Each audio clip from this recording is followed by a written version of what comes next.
ሰላም ጤና ይስጥልን አድማጭ ተመልካቾቻችን ሚያዝያ 25 2018 ዓ.ም እንዲሁም ደግሞ በፈረንጆቹ አቆጣጠር ሜይ 3 2026 ላይ እንገኛለን። በዚህ ሰዓት የተለያዩ መረጃዎችን ወደ እናንተ አደርሳለሁ። እነዚህን አጫጭር መረጃዎች እየተከታተላችሁ አብራችሁ እንድትቆዩ ነው በአክብሮት የምጋብዛችሁ። በምዕራብ ኢትዮጵያ ያለውን አጠቃላይ ሁኔታ በተመለከተ ተከታታይ መረጃዎችን እያቀረብኩላችሁ ነው የምገኘው። በኢትዮጵያ መንግስት የሚደገፈው አርኤስኤፍ ያለውን አጠቃላይ ወታደራዊ እንቅስቃሴና ጦርነቱ ወደ ኢትዮጵያ ተዛማጅ ጉዳዮች የገባበትን ሁኔታ በተመለከተ አዳዲስ መረጃዎች እየወጡ ነው። በተቃራኒው እንደዚሁ የሱዳን ጦር በዚሁ ቀጠና አዲስ የተመሰረተውን ግንባር በመደገፍ ላይ ይገኛል። ይሄ አዲስ የተመሰረተ የኢትዮጵያን የሆነ ታጣቂ ድርጅት ዛሬ ሁለት ቦታዎች ላይ ጥቃት ፈጽሟል። ከተሞችን መቆጣጠሩም ተሰምቷል። ይህንን በተመለከተ ከምዕራብ ኢትዮጵያ ዝርዝር መረጃ አደርሳችኋለሁ። እየተከታተላችሁ አብራችሁ እንድትቆዩ ነው በአክብሮት የምጋብዛችሁ። አድማጭ ተመልካቾቻችን እንደምታስታውሱት እንግዲህ በቤኒሻንጉል እና በሱዳን በኢትዮጵያ በብሉ ናይል የሱዳንና የኢትዮጵያ ቤኒሻንጉል አዋሳኝ አካባቢዎች በሚገኙ ሶስት የወርቅ ምድር በሚባሉ አካባቢዎች በወርቅ ስራ ላይ የተሰማሩ ባለሀብቶች የውጭ ሀገርና የሀገር ውስጥ ባለሀብቶች አካባቢውን እየለቀቁ እየወጡ እንደሆነ በተለይ ከሜንጌ ወረዳ እንዲሁም ደግሞ ከኩርሙክና ከሸርቆሌ ወረዳዎች አካባቢውን ለቀው እየወጡ ነው ባለሀብቶቹ ሰሞኑን ባለው አጠቃላይ ወታደራዊ ውጥረት ምክንያት እንደዚሁም ደግሞ ከሰራተኞቻቸው ጭምር በድሮን የተገደሉባቸው ወርቅ ማዕድን ላይ የተሰማሩ ባለሀብቶች መኖራቸውን ታውቋል። አሁን በዚህ ሰዓት ማሽነሪዎቻቸውን ከቦታው እያወጡ ወደ አሶሳና አካባቢው እያስጠጉ ነው የሚገኙት። ከዚህ ጋር በተያያዘ እንግዲህ በቀጠናው ካለው አጠቃላይ ኢኮኖሚያዊ ጫና ባሻገር ወታደራዊ ውጥረት ውስጥ ምንድን ነው በሚለው ላይ ተጨማሪ ዝርዝር መረጃ አደርሳችኋለሁ። እንዲሁም ደግሞ ወደ እንዲሁ የፖለቲካና ወታደራዊ ውጥረቱ ሰሞኑን ተከታታይ ዘገባዎችን ዓለም አቀፍ ትኩረትን ከሳቡ የኢትዮጵያ አካባቢዎች መካከል ሰሜን ኢትዮጵያ መቀሌና አካባቢ ይገኝበታል። በትግራይ ያለው አጠቃላይ ፖለቲካ ሁኔታ በተመለከተ አዳዲስ መረጃዎች አሉኝ። ወታደራዊ አመራር ሽግሽግ ሊደረግ ነው። ሰሞኑን በአክሱም ከተማ ባለፈው ሚያዝያ 7 ሚያዝያ 8 ህወሓት ያደረገውን ማዕከላዊ ኮሚቴ ውሳኔ ተከትሎና ጊዜያዊ አስተዳደሩን ይደግፋሉ የተባሉ ወታደራዊ አዛዦችን ለማንሳት ሊሆን ይችላል ተብሏል። እንግዲህ የክልሉን ፕሬዚዳንት ለመመለስና የቀድሞ ምክር ቤትና አስተዳደር ለመመለስ እየተደረገ ያለው ጥረት እንግዲህ በፕሬዚዳንቱ ምርጫ ስምምነት ላይ አልተደረሰም። ከዚህ ጋር በተያያዘ ተራዝሟል። መቼ እንደሚጠናቀቅ ወደፊት አብረን የምናየው ቢሆንም በወታደራዊ አመራሮች በኩል የሹምሽር ወይም ደግሞ ሽግሽግ ሊደረግ እንደሆነና አዲስ የተዘጋጀ ሰነድ በተለይ ስለ ጦርነቱ መክት ስለተባለ ጦርነት ግምገማ የሀገር ውስጥ ቀጠናዊ ጉዳዮችን የያዘ አሰላለፍን በተመለከተና ይህን የያዘ ሰነድ ለታጣቂዎቹ አዛዦች ሊሰራጭ የሚለውንም በተመለከተና ተዛማጅ መረጃዎችን በዝርዝር በዚህ ሰዓት ወደ እናንተ አደርሳለሁ። በአማራ ክልል በተለያዩ አካባቢዎች ያሉ የዕለታዊ ሁኔታዎችን፣ የውጊያ መረጃዎችን፣ የግንባር የደፈጣና እንዲሁም ደግሞ መደበኛ ውጊያዎችን በተመለከተ ዝርዝር መረጃዎችንም እንደዚሁ አደርሳችኋለሁ። አብራችሁ እንድትቆዩ ነው በአክብሮት የምጋብዛችሁ። እንግዲህ የተለያዩ መረጃዎችን ሰማላችሁ። እናንተ የሚጠበቅባችሁ አብራችሁ መቆየት ነው። በዚህ ባሻገር ደግሞ እንግዲህ በተለይ ዛሬ ሪፖርተር ይዞት የወጣው ብዙዎቹ መነጋገሪያ ያደረጉት መረጃ አለ። ይህንንም ምልከታ አድርገን እስኪ አስተያየቶቻችሁን ተሳትፏችሁን እንድታደርሱ ላቅርበው ጉዳዩን። ዛሬ ሪፖርተር በሳምንታዊ የእሁድ እትሙ ላይ በኢትዮጵያ በታዋቂ አርቲስቶች እና በከፍተኛ የብልጽግና ባለስልጣናት 98 ቢሊዮን የሚገመት ገንዘብ መዘረፉ ነው የተገለጸው። ይሄ በኦዲት ምርመራ የተረጋገጠ ገንዘብ ተዘርፏል ነው የተባለው። እንግዲህ ይህንን በተመለከተ ሪፖርተር ጋዜጣ የኦዲት ምርመራን መረጃ ይዞ ነው የወጣው። ይህንን ተከትሎ እንግዲህ አስተያየቶቻችሁን ልታስቀምጡ ትችላላችሁ። በተለያዩ አካባቢዎች አሁን መንግስት እንዳለ አይቆጠርም። ያው እንደሚታወቀው የትኛውም አካል ከህዝብ ገንዘብና ከመንግስት ካዝና ላይ ከፍተኛ ገንዘብ እያወጣል፣ ይዘርፋል። በየአካባቢው ያላችሁን ምልከታ ልታደርሱ ትችላላችሁ። ካሁን በፊት በተለይ ሚኒስትሮችን በተመለከተ እንደዚሁ ጥቆማዎችን አድርሳችሁ ነበር። አንድ ሚኒስቴር መስሪያ ቤት ላይ እስከ 300 ሚሊዮን ብር ለቢሮ ጥገናና ቢሮ ቀለም ለማስቀባት በሚል 300 ሚሊዮን ብር ያለ ጨረታ ወጥቷል የሚሉ ጥቆማዎችም እንደዚሁ አድርሳችሁኛል። እስኪ ባላችሁባቸው የመንግስት ተቋማት ያሉ አጠቃላይ ሙስና፣ ምዝበራና የህዝብ ሀብትን ብክነትና ተያያዥ ጉዳዮችን በተመለከተ ጥቆማዎችን አድርሱኝ። በየቀኑ በሚኖረን ፕሮግራም ላይ አንድ ሁለቱን የባሰባቸውን ዋና ዋና መረጃዎች ለህዝብ እናጋልጣለን። እናንተ ያሏችሁን ተጨባጭ መረጃዎች እንደዚሁ እንድታደርሱኝ ጠይቃለሁ። ምናልባት ይሄኛው ጉዳይ ያው የግለሰቦችን ስምም እንዲሁም ደግሞ የተቋማትን ስምም ግምት ውስጥ ባስገባ የተረጋገጡ መረጃዎችን እንድታደርሱኝ የሚመለከተው አካል ምላሽ እንዲሰጥበትና በተዘረፈው ገንዘብ ላይ እንደዚሁ ማብራሪያ የሚሰጡ ካሉም ስልክ ቁጥሮቻቸውን ጨምራችሁ ብታደርሱኝ እንግዲህ ይህንን የሀገርና የህዝብን ሀብት ለመታደግ በሚደረግ ዘመቻ በሚዲያ በማጋለጥ ኃላፊነታችን እንድንወጣ ጥቆማዎችን አድርሱኝ። ይህንን 300 ሚሊዮን ብር ያለ ጨረታ ወጥቶበታል የተባለው ሚኒስቴር መስሪያ ቤትን በተመለከተ ተጨማሪ መረጃዎችን ብታደርሱ ሚኒስቴር መስሪያ ቤቱን ባለስልጣናቱን ጨምሮ በዝርዝር ለማውጣት እንደዚሁ አንቸገርም። ድፍን ያለ መረጃ ነው የመጣው። ለማንኛውም አመሰግናለሁ። በተለይ በአዲስ አበባና በአዲስ አበባ ዙሪያ ባሉ የሸገር ከተሞች ያለው የሙስና የመሬት ሽያጭና ዝርፊያን በተመለከተ በተለያየ ጊዜ ጥቆማዎች ሲመጡ ነበር። በተለይ የኦህዴድ ባለስልጣናት እንግዲህ በተለይ ከዝርፊያ ጋር በተያያዘ ምህረት የላቸውም። ብዙዎቹ ከአሁን በፊት እንግዲህ ቻይናዎቹም የኢትዮጵያን ባለስልጣናት የትግሬ ባለስልጣናትን፣ የአማራ ባለስልጣናትና የኦህዴድ ባለስልጣናትን በሶስት መድበዋቸዋል ይባላል። ከሙስና አንጻር እንግዲህ ያው ቻይናዎቹ ፋብሪካም ሆነ ኢንዱስትሪ ጨረታም የሆነ ኮንትራት ይዘው ሲገቡ ያው ግማሹን ገንዘብ አብረው የሚካፈሉ ናቸው።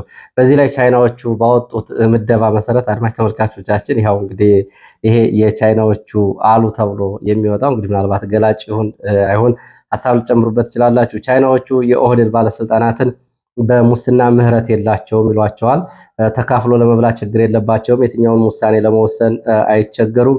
ግን ይህንን ካደረጉ ከጥቂት ጊዜ በኋላ ገንዘቡ ሲያልቅባቸው ክህደት ይፈጽማሉ። ስለዚህ አብሮ ለመስራት ያስቸግራሉ ነው የሚሉት። በመጀመሪያ ግን ገንዘብ ካዩ የትኛውን ውሳኔ ይወስናሉ ይላሉ። የትግሬ ባለስልጣናትን በተመለከተ እነዚህኞቹን ብልጣብልጥ ናቸው፣ ለሙስናም አይፈሩም። እንዲሁም ደግሞ እስከ መጨረሻው ኃላፊነት ለመውሰድም አብረው ይዘልቃሉ። የሚጠየቁትን ያደርጋሉ። እነሱም የሚጠየቁት ከተደረገላቸው በታማኝነት ገንዘብም ወስደው ባለው ስራ ላይም ጎን ለጎን አብረው ይቀጥላሉ ይላሉ። የአማራ ባለስልጣናትን እንግዲህ ያው የብአዴን ነው የሚሆኑት ከቀድሞ ጀምሮ።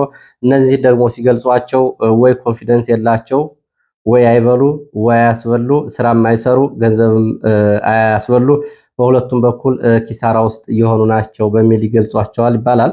ይህ እንግዲህ እናንተ እንዴት ታዩታላችሁ? ሀሳብ አስተያየት ልጨምሩ ትችላላችሁ። ወደ መረጃዎቹ ነው የሚሄደው።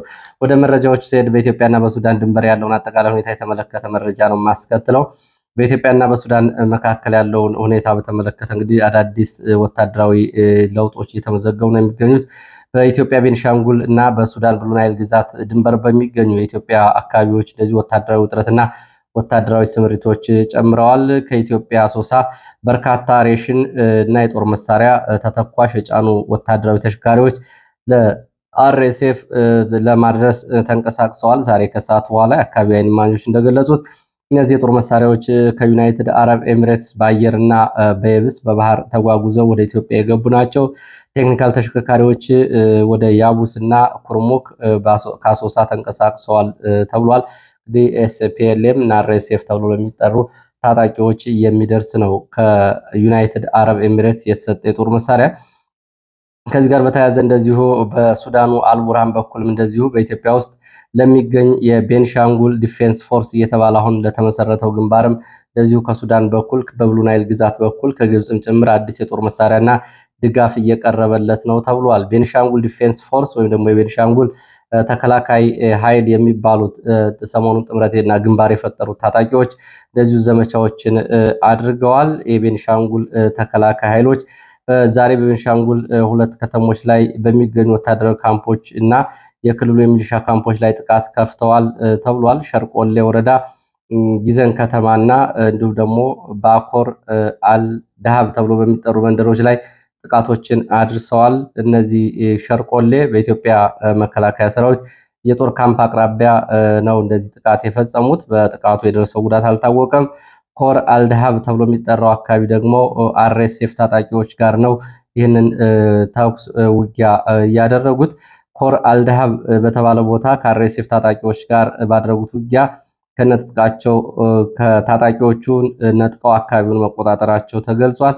የቤንሻንጉል ዲፌንስ ፎርስ የሚባሉት እንግዲህ በአልቡርሃን እየተደገፉ እንደሆነ ነው መረጃው የሚገልጸው። በአልቡርሃን ጦር እና በግብፅ ከፍተኛ ድጋፍ እየተደረገላቸው ያሉ ታጣቂዎች ናቸው። ያው እንግዲህ የኢትዮጵያና የሱዳን ነገር ከቀድሞ ጀምሮ አንዱ የአንዱን ታጣቂ ያስታጥቃል። እነዚህ ሁለት ትልልቅ ሀገራት ጎረቤት ሆነው መኖር ሲገባቸው አንዱ በአንዱ የግል ጉዳይ እየገባ ሁለቱም ሀገራት እድሉን ሳይጠቀሙ እዚህ ደርሰዋል። ከአሁን በፊትም እየነበረ ነው። ደቡብ ሱዳን ሲገነጠል ደቡብ ሱዳንን የደቡብ ሱዳን አማጺ የኢትዮጵያ መንግስት ያስታጥቅ ነበረ። እንዲሁም ደግሞ የሱዳን መንግስት ደግሞ ህወሓትንና የሻዕቢያ ታጣቂዎችን በወቅቱ ያስታጥቅ ነበር። እንግዲህ በምስራቅ አፍሪካ ያለው ቀጠናና አዳዲስ ሀገራትም ከዚህ ጋር የተያያዘ ነው። አሁንም ታሪክ ራሱን እየደገመ ነው የሚመስለው። አልቡርሃን የህወሓት ታጣቂዎችን የቤኒሻንጉል ታጣቂዎችና ሌሎች ታጣቂዎችን እያሰለጠነ እያስታጠቀ ሲሆን በኢትዮጵያ መንግስት በኩል ደግሞ የፈጥኖ ደራሽ ኃይሉን እንዲሁም ደግሞ የሱዳን ፒፕልስ ሊብሬሽን ሙቭመንት ኖርዝ የሚባሉትን ታጣቂዎች እየደገፈ ነው የሚገኘው። እንግዲህ የኮር አልደሃብ ተብሎ በነበረው ውጊያ ጉዳት የደረሰባቸው የአርኤስኤፍ ታጣቂዎች ሳሊ ወደ ተባለ ቦታ መሸሻቸውና የቆሰሉት ደግሞ በአሶሳ ሕክምና እያገኙ መሆናቸውን የዓይን እማኞች ገልጸዋል። እንግዲህ በምዕራብ ኢትዮጵያ አካባቢ ካለው ሁኔታ አንጻር ነው። በምዕራብ ኢትዮጵያ ያለው በተለይ የአርኤስኤፍ ኤስፒኤልኤም ደጋፊ ቡድኖች ደግሞ ከኢትዮጵያ በኩል አሁንም ሬሽን እየቀረበላቸው ነው። ኩሩም ከተማ ወታደራዊ ጽሕፈት ቤት ማቋቋማቸውና መክፈታቸውን የዓይን እማኞች ገልጸዋል። ኤስፒኤልኤም ሱዳን ፒፕልስ ሊብሬሽን ሙቭመንት ኖርዝ እየተባሉ የሚጠሩት የአርኤስኤፍ ቡድኖች ናቸው። እነዚህም ኩምሩክ ከተማ ወታደራዊ ጽሕፈት ቤት ከፍተዋል። ወደ መረጃዎቹ ቀጥላለሁ። የዘንድሮው የድንበር የለሽ ጋዜጠኞች ቡድን ሪፖርትን በተመለከተ የኢትዮጵያን የጋዜጠኝነትና የሚዲያ ነጻነትን በተመለከተ ሪፖርት አውጥቷል። የጋዜጠኞች ይዞታን በኢትዮጵያ በተመለከተ በእርስ በርስ ግጭቶችና በሚዲያ ላይ በሚፈጸም አፈና ኢትዮጵያ ከዓለም የመጨረሻው 32 ሀገራት ተርታ ተሰልፋለች። እንግዲህ ባለፉት 6 ዓመታት ከነበራት ደረጃ በየዓመቱ እየቀነሰ መጥቶ ከ180 ሀገራት ኢትዮጵያ አሁን 148ኛ ደረጃ ላይ ትገኛለች። ባለፈው ዓመት ከነበራት ደረጃም እጅግ አሽቆልቁሎ የኢትዮጵያ የሚዲያ ምህዳር ሙሉ በሙሉ እየተዘጋ ጋዜጠኞች የተሳደዱ ከፍተኛ አፈና እየተፈጸመ መሆኑን ነው ዓመታዊ ሪፖርቱ የገለጸው። ድንበር የለሽ የጋዜጠኞች ቡድን አርኤስኤፍ በዓመታዊ ሪፖርቱ የኢትዮጵያን ሚዲያ ደረጃ እጅግ አሳሳቢ ሲል ከገለጻቸው ሀገራት አንዱ ነው። ምክንያቱም በኢትዮጵያ ያለው የእርስ በርስ ግጭት፣ ጦርነት እንዲሁም ደግሞ እንደገና እያገረሸ ያለው ጦርነትና በጋዜጠኞች ላይ የሚፈጸመው ማዋከብ ለዚህ የኢትዮጵያ የሚዲያ ምህዳር ማሽቆልቆል ተጠቃሾቹ ምክንያቶች ናቸው። መንግስት የሚፈጽመው አፈና ብሏል። ኢትዮጵያ 2023-2024 ከነበራት ደረጃ በየዓመቱ ደረጃዋ እያሽቆለቆለ በዚህ ዓመት ከ180 ሀገራት 148ኛ ደረጃ ላይ ተገኝታለች። እንዲሁም ደግሞ አሜሪካዊ ሴናተር ጄን ጠቅሶ አዲስ ስታንዳርድ እንደዘገበው የአሜሪካ የገንዘብ ድጋፍ ቅነሳ የሚያደርግ ከሆነ በሰሜን ኢትዮጵያ በተለይ በትግራይ በአፋርና በአማራ ከፍተኛ የሆነ የሰብአዊ ቀውስ ይከሰታል ብሏል። የሴናተሩ በጻፈው ደብዳቤ ላይ በአፋር በአማራና በትግራይ ምግብ ነክ እጥረት የሰዎችን ሕይወት ሊያልፍ ይችላል። በዚህ በምግብ እጥረት የህይወት አድን ስራዎች የሚቋረጡ ከሆነ በተለይ በትግራይ ያለው ሁኔታ እጅግ ይባባሳል። በምግብ እጥረት ምክንያት ሰዎች ሊሞቱ ይችላሉ። በዚህ ምክንያት 3.1 ሚሊዮን የአፋር የአማራና የትግራይ አካባቢ ተረጂዎች ከባድ የሰብአዊ ፈተና ይጠብቃቸዋል ሲል እንደዚሁ ገልጿል። ይህንን ተከትሎ እንግዲህ በሰብአዊ ድጋፎች እንዳይቋረጡ ሴናተሩ ተማጽነዋል። ሴናተሩ እንደዚሁ የፕሪቶሪያውን ስምምነት ተከትሎም እንደዚሁ ተፈናቃዮች ባለመመለሳቸው ምክንያት አሁንም በካምፕ ውስጥ ነው ተረጂዎቹ ነው ብሎ በትግራይ ያለውን የከፋ ሁኔታም እንደዚሁ ገልጿል። ሌላው ከዚሁ ከትግራይ ጋር በተያያዘ ያሉ መረጃዎችን ላስከትል። አዲስ አበባ በመቀሌ ያለውን የህወሓት ወታደራዊ እንቅስቃሴ እና ህገወጥ የተባለውን የአስተዳደርና የቀድሞ ምክር ቤት መመለስን በተመለከተ ይህን ፖለቲካዊ እንቅስቃሴ በተመለከተ የትግራይ ፖለቲከኞች፣ ወታደራዊ አዛዦች ለውጭና ለሀገር ውስጥ ሚዲያዎች በተለያዩ ቋንቋዎች በአዲስ አበባ ማብራሪያ እንዲሰጡ ብልጽግና አቅጣጫ ሰጥቷል ተብሏል። እነ ጌታቸው ረዳና እነ ጀነራል ጻድቃን በሚዲያዎች፣ በኤምባሲዎች፣ በዓለም አቀፍ እና አህጉር አቀፍ ተቋማት እየተገኙ ስምምነቱ በህወሓት መጣሱን፣ ስምምነቱ በህወሓት መፍረሱን፣ የፕሪቶሪያ የሰላም ስምምነት በህወሓት መፍረሱና መጣሱን እንዲሁም ደግሞ የተደረሰው ተኩስ አቁም መፍረሱን እንዲያስረዱ እና ማብራሪያ እንዲሰጡ ታዘዋል ነው የተባለው። ከዚህ ጋር በተያያዘ እንግዲህ አዲስ አበባ ተቀምጠው የሚለውጡት ነገር ይኖራል ወይ የሚለውን ጉዳይ አብረን የምናየው ቢሆንም ብልጽግና በትግራይ እና በስምምነቱ መሰረት ኃላፊነቱን መወጣቱን በተመለከተ ገጽታውን ለመጠበቅ ግን የፕሮግራሞቹ ዋናና አስፈላጊ ናቸው በሚል ስምሪት ተሰጥቷቸዋል። እነሱም ከቀድሞ ጓደኞቻቸው ጋር የገቡት እልህን ጨምሮ። በሌላ መረጃ ህወሓት የዘመቻ መከት በሚል በተመለከተ የዘመቻውን ሁኔታ በተመለከተ የተዘጋጀ ሰነድ ለትግራይ ታጣቂ አዛዦች ሊሰራጭ ነው ተብሏል። 75 በመቶ ጦርነቱን እንዴት እንደሚያሸንፉ ያለውን ቀጠናዊ ጠቀሜታ የሀገር ውስጥ የኃይልና የቡድን አሰላለፍ ጠቀሜታን በተለይ ከህወሓት አንጻር በመገምገም በሰነድ መልክ ለታጣቂ አመራሮቹ ሊያቀርቡ እንደሆነ የመረጃ ምንጮች ገልጸዋል። ብልጽግና ተዳክሟል፣ አንድ ወር መዋጋት አይችልም፣ የባለፈው ጦርነት የነበረው የህዝብ ድጋፍ የለውም፣ ከጀኔራሎች ዋና ዋና ጀኔራሎች ጋር አንዳንዶቹ ጋር ውስጣዊ ግንኙነት ጀምረናል፣ በኤርትራ በኩል የነበረው ከበባ አሁን ኤርትራ ደጀን ሆናለች፣ የሸቀጥና የጦር መሳሪያ አቅርቦት መስመራችን ሆኗል በሚል በማዕከላዊ ኮማንድ የተዘጋጀ ሰነድ ወደ ወታደሮች ሊወርድ እንደሆነ የመረጃ ምንጮች ገልጸዋል። ከዚህ ጋር በተያያዘ ደግሞ ይህ በእንዲህ እንዳለ የህወሓት ታጣቂ የሰራዊት አዛዦች ምክትል አዛዥ ጊዜያዊ አመራር ሽግሽግ ሊያደርግ እንደሆነም እየወጡ መረጃዎች ገልጸዋል። ምክንያቱ የህወሓት ማዕከላዊ ኮሚቴ በአክሱም ያደረገውን ውሳኔ ተከትሎ ሙሉ ደጋፊ አይደሉም የተባሉ ጊዜያዊ አስተዳደሩ ይደግፋሉ የተባሉ መኖራቸውን ተከትሎ ነው። አሁን በወታደራዊ አዛዦች መካከል ጊዜያዊ የአመራር ሽግሽግ ሊደረግ እንደሆነ መረጃ ምንጮች የገለጹት። ማን በማን የሚለው ግን እስካሁን ድረስ የታወቀ ነገር የለም። ፕሬዝዳንታዊ ምርጫውም እንግዲህ የቀድሞ አስተዳደር መመለስና ፕሬዝዳንት ምርጫውም እስከዚህ ሰዓት ድረስ ይፋ አልሆነም፣ አልተጠናቀቀም። ከዚህ ጎን ለጎን እንግዲህ አብሮ ወታደራዊ አዛዦችም እንግዲህ ምደባ እና ሽግሽግ ይደረጋል ነው የተባለው። ወደ መረጃዎቹ ቀጥላለሁ። ወደ መረጃዎች ስቀጥል ወደ ማዕከላዊ ጎንደር የሚወስደን መረጃን የማስከትለው በማዕከላዊ ጎንደር እና ምዕራብ ጎንደር አዋሳኝ በሆኑ አካባቢዎች ሶስተኛ ቀኑን በያዘው በተደረገ ውጊያ እና በተደረገ ወታደራዊ እንቅስቃሴ በተፈጸሙ የደፈጣ ጥቃቶች እና በተደረጉ የግንባር ውጊያዎች ወታደራዊ፣ ሰብአዊ፣ ቁሳዊ ኪሳራ ደርሷል። የፋኖ የመረጃ ምንጮች በማዕከላዊ ጎንደር ከማሰሮ ወደ ጭልጋ ወደ ዳዋ ዳንጉር ወደ አዳኝ ሀገር ጫቆ ምዕራብ ጎንደር ስምሬት ላይ በነበረ እግረኛ ሰራዊት ላይ ቀይ አፈር ተብሎ በሚጠራ ቦታ ላይ በተፈጸመ ጥቃት ከባድ ወታደራዊ ኪሳራ ደርሷል ብሏል። በቁጥር ያልታወቀ ወታደራዊና ሰብአዊ ጉዳት ደርሷል። በቁጥር ያልታወቁ ሚሊሻና አድማ ብተናት ተሽከርካሪዎችን ጨምሮ ጉዳት ደርሶባቸዋል። ፋኖ ቀደም ብሎ በያዘው ገዥ መሬት ተጠቅሞ ይህንን ጉዳት እንዳደረሰ የፋኖ የመረጃ ምንጮች ገልጸዋል። በሌላ ግንባርም እንደዚሁ በታች አርማጭሆ እና ማዕከላዊ አርማጭሆ አረብሳት ከተማ ጊዜያዊ ወታደራዊ ካምፕ ላይ እንዲሁም ደግሞ ታች አርማጭሆ ጃንሱማ ጊዜያዊ ወታደራዊ ካምፕ ላይ በተፈጸሙ ጥቃቶች ወታደራዊ ኪሳራ ደርሷል። ዳዋ ዳንጉርን ለመቆጣጠር ለሶስት ቀናት ከጭልጋ ከማሰሮ ሳንጃ አዳኝ ሀገር ጫቆ ተደጋጋሚ ዘመቻዎች ቢደረጉም ከፍተኛ ጉዳት ከማስተናገድ የዘለለ ወታደራዊ ውጤት አላመጣም ብሏል ፋኖ። ይህንን በተመለከተ በፋኖ የወጣው አሃዛዊ መረጃ የሚከተለውን ቁጥር ያሳያል።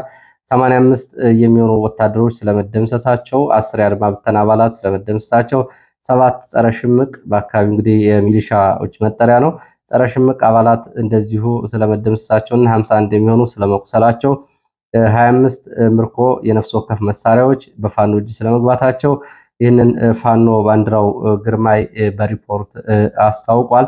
ይህንን ተከትሎ ዳዋ ዳንጉር የተባለውን ቦታ ለመቆጣጠር ለ3 ቀናት የተደረገው ዘመቻ አልተሳካም፣ በፋኖ ያጸፋ ምላሽ ተመልሷል ነው ያለው። ሌላው ባህር ዳር ዙሪያ ወደ ጭምባ ዳና ማርያም ተብሎ በሚጠራ ቦታ የፋኖን እንቅስቃሴ ተከትሎ በፋኖን እንቅስቃሴ መረጃ የደረሰው የአካባቢው መከላከያና ሚሊሻ ቦታ ይዞ በፋኖ ላይ ጥቃት በመፈጸም ጉዳት ለማድረግ ቢንቀሳቀስም በፋኖ በተሰጠ ያጸፋ ምላሽ ጉዳት ደርሷል። ለሰዓታት የቆየ ውጊያ ተደርጓል። ፋኖም እንደዚሁ በከበባ ውስጥ ለማስገባት እቅድ ይዞ የነበረውን ሚሊሻ ያጸፋ ምላሽ በመስጠት እንደዚሁ ከበባውን ሰብሮ ወጥቷል። ይሄ የደረሰው ጉዳት በዝርዝር አልታወቀም። እንደ መረጃ ምንጮቹ እንደዚህ አይነት የፋኖ እንቅስቃሴዎችን ቀድመው ለሚሊሻና ለአካባቢው መከላከያዎች መረጃ በሚያደርሱ የውስጥ ሰርጎ ገቦች የሰጠ መረጃ ነው። ከዚህ ጋር የተያያዘ ጥቃት ነው የተፈጸመው። በዚህ የደረሰው ጉዳት በውል አልታወቀም። ወደ መረጃዎች እቀጥላለሁ። ወደ መረጃዎች ሲሄድ ወደ ምስራቅ አፍሪካ መረጃዎች ነው የሚሄደው።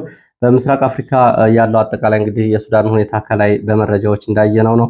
በኤርትራ በኩል ያለው፣ በጅቡቲ በኩል ያለው፣ በሶማሊያ በኩል ያለው በተለይ በኤርትራ በኩል ያለው ውጥረት፣ በሶማሊያ በኩል ያለው እንደዚሁ የተለያዩ ወታደራዊ ለውጦች፣ በሱዳን በኩል ያለው ጦርነትና ውጥረት ከኢትዮጵያ አንጻር እንግዲህ በምዕራብ በሰሜን እና በደቡብና ደቡብ ምስራቅ አቅጣጫዎች ያለው አጠቃላይ ወታደራዊ ውጥረት ማሳያ ነው። በተለይ በሞቃዲሾ ባለፉት 2 ተከታታይ ዓመታት ከቱርክ እያገኘችው ያለው ከፍተኛ ወታደራዊ ድጋፍ ጉዳዩን እንደዚሁ እየበለጠ አሳሳቢ ያደርገዋል። የቱርክ አየር ኃይል ግዙፍ ወታደራዊ ጦር መሳሪያዎችን እየጫኑ አውሮፕላኖችን ኤድ ሬሜት ተብሎ ከሚጠራ ከተማ ወደ ሞቃዲሾ ልኳል። ሞቃዲሾ የጦር መሳሪያዎቹ ተራግፈዋል። ምን የጦር መሳሪያዎች እንደሆኑ የታወቀ ነገር የለም። ቱርክ የሞቃዲሾን የአየር ክልል፣ የባህር ክልልና የመሬት ክልል ለመጠበቅ በሚል በምክር ቤት በጸደቀ ስምምነት መሰረት ከፍተኛ የጦር መሳሪያ ወደ ቀጠናው እያስገባች ነው። ሌላው ሮያል ጄት የተባለ ቦይንግ 737 ከዩናይትድ አረብ ኤሚሬትስ አቡዳቢ በመነሳት ዛሬ ማለዳ የጦር መሳሪያዎችን ወደ አዲስ አበባ አራግፏል። ይሄ የግል ጀት ነው የተባለው አውሮፕላን ከአሁን በፊት የአርኤስኤፍ መሪ ጀነራል መሐመድ ደጋሎ ይጠቀምበት የነበረ ጀት ወደ አዲስ አበባ ከአረብ ኤሚሬትስ ጦር መሳሪያ አጓጉዟል። ሌላው እንደዚሁ ዛሬ ፋጅራ ተብሎ ከሚጠራ የዩናይትድ አረብ ኤሚሬትስ የአየር ማረፊያ ወደ አዲስ አበባ ወይም ደብረ ዘይት የጦር መሳሪያ የያዙ 2 አውሮፕላኖች እንደዚሁ ዛሬ በረራ ማድረጋቸውን የበረራ መረጃዎች እያሳያሉ።